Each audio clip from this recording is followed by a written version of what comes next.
Welcome to Mental Health Ministry Ephesians 6, New Living Translation Audio Bible, and we are continuing in Genesis 21, the birth of Isaac. The Lord kept his word and did for Sarah exactly what he had promised. She became pregnant and she gave birth to a son for Abraham in his old age. This happened at just the time God had said it would. And Abraham named their son Isaac. 80 days after Isaac was born, Abraham circumcised him as God had commanded. Abraham was 100 years old when Isaac was born. And Sarah declared, "God has brought me laughter. All who hear about this will laugh with me. Who would have said to Abraham that Sarah would nurse a baby? Yet I have given Abraham a son in his old age." Hagar and Ishmael are sent away. When Isaac grew up and was about to be weaned, Abraham prepared a huge feast to celebrate the occasion. But Sarah saw Ishmael, the son of Abraham, and her Egyptian servant Hagar, making fun of her son Isaac. So she turned to Abraham and demanded, "Get rid of that slave woman and her son. He is not going to share the inheritance with my son Isaac. I won't have it." This upset Abraham very much because Ishmael was his son. But God told Abraham, "Do not be upset over the boy and your servant. Do whatever Sarah tells you, for Isaac is the son through whom your descendants will be counted. But I will also make a nation of the descendants of Hagar's son, because he is your son too." So Abraham got up early the next morning, prepared food and a container of water, and strapped it on Hagar's shoulders. Then he sent her away with their son, and she wandered aimlessly in the wilderness of Beersheba. When the water was gone, she put the boy in the shade of a bush. Then she went and sat down by herself about 100 yards away. "I don't want to watch the boy die," she said, as she burst into tears. But God heard the boy crying, and the angel of God called to Hagar from heaven, "Hagar, what's wrong? Do not be afraid. God has heard the boy crying, and he lies there. Go to him and comfort him, for I will make a great nation from his descendants." Then God opened Hagar's eyes, and she saw a well full of water. She quickly filled her water container and gave the boy a drink. And God was with the boy as he grew up in the wilderness.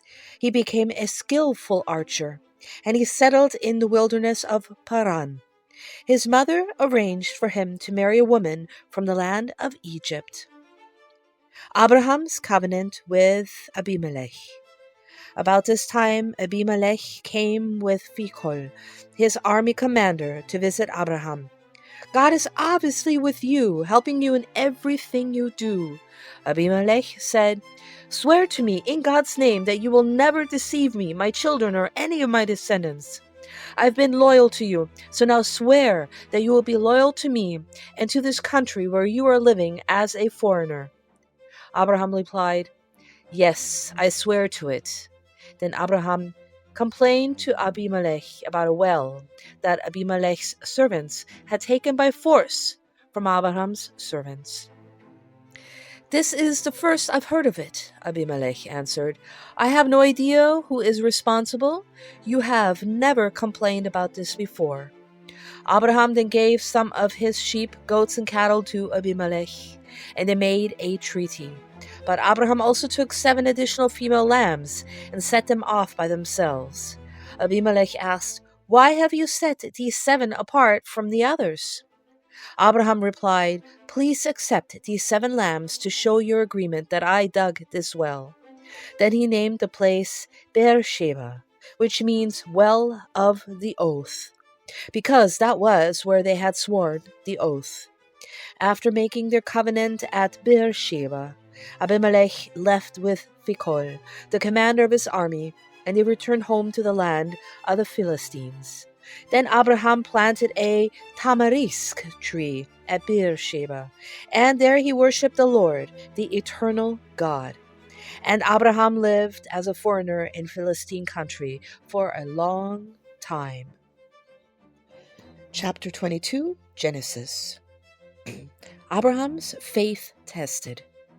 Sometime later, God tested Abraham's faith. "Abraham," God called. "Yes," he replied, "here I am.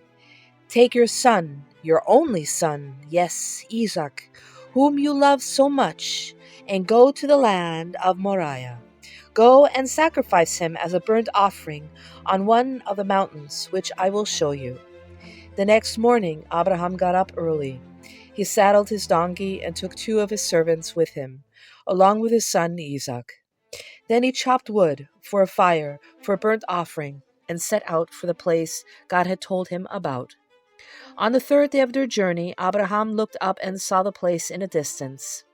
"Stay there with that donkey," Abraham told the servants. "The boy and I will travel a little further. He will worship there, and then we will come right back." So Abraham placed the wood for the burnt offering on Isaac's shoulders, while he himself carried the fire and the knife. As the 2 of them walked on together, Isaac turned to Abraham and said, "Father." "Yes, my son," Abraham replied. "We have the fire and the wood," the boy said, "but where is the sheep for the burnt offering?" "God will provide a sheep for the burnt offering, my son," Abraham answered, and they both walked on together. When they arrived at the place where God had told him to go, Abraham built an altar and arranged wood on it. Then he tied his son Isaac and laid him on the altar on top of the wood. And Abraham picked up the knife to kill his son as a sacrifice. At that moment, the angel of the Lord called to him from heaven, "Abraham! Abraham!" "Yes," Abraham replied, "here I am." "Don't lay a hand on the boy," the angel said. "Do not hurt him in any way, for now I know that you truly fear God. You have not withheld from me even your son, your only son." Then Abraham looked up and saw a ram caught by its thorns in a thicket. So he took the ram and sacrificed it as a burnt offering in place of his son. Abraham named the place Yahweh Yireh, which means "the Lord will provide." To this day, people still use that name as a proverb. On the mountain of the Lord it will be provided. Then the angel of the Lord called again to Abraham from heaven. "This is what the Lord says. Because you have obeyed me and have not withheld even your son, your only son, I swear by my own name that I will certainly bless you. I will multiply your descendants beyond number, like the stars in the sky and the sand on the seashore. Your descendants will conquer the cities of their enemies. And through your descendants, all the nations of the earth will be blessed, all because you have obeyed me." Then they returned to the servants and traveled back to Beersheba, where Abraham continued to live.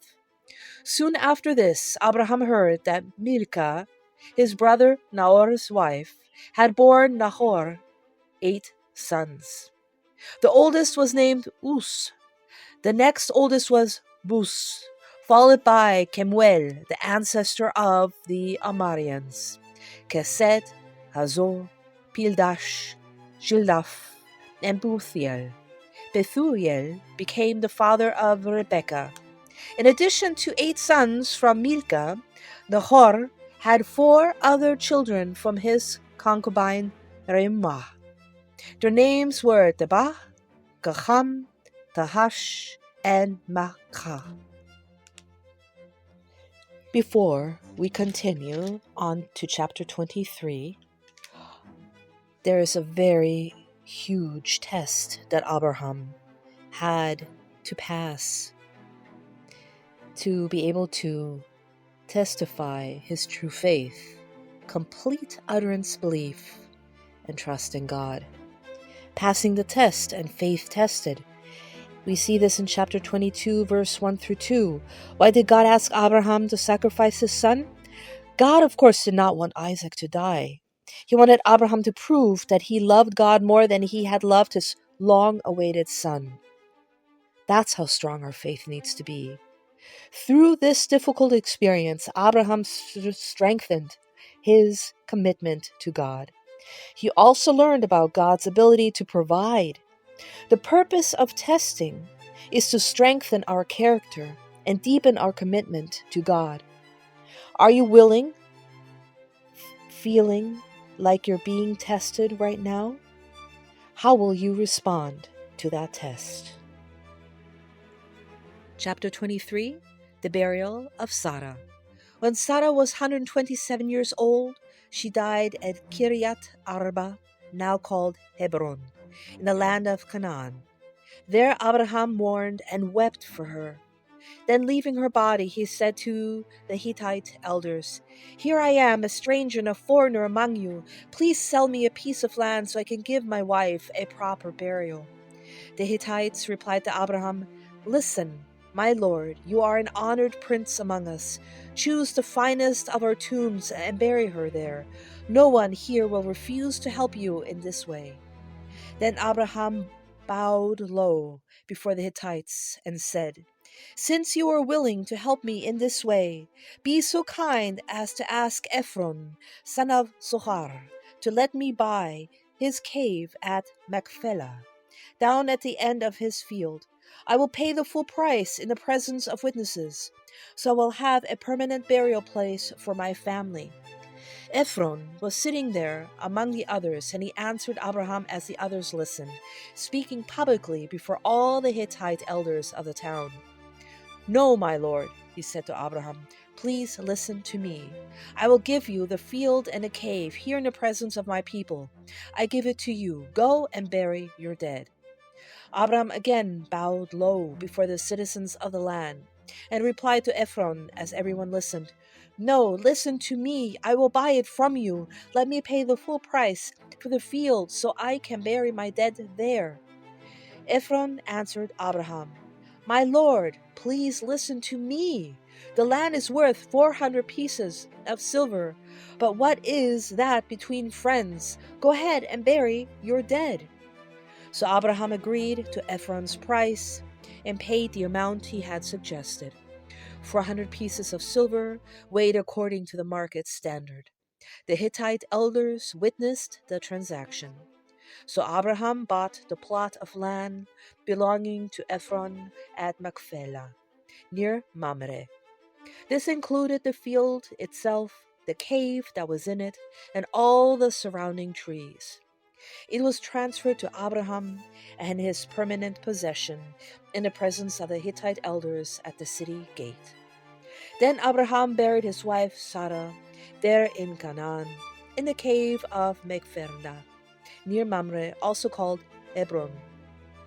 So the field and the cave were transferred from the Hittites to Abraham for use as a permanent burial place. Thank you for joining us in this entry, and please take a look at the other SoundCloud publishments read from Mental Ministry Ephesians 6, and also visit us with the same name on our Facebook page, Mental Health Ministry Ephesians 6.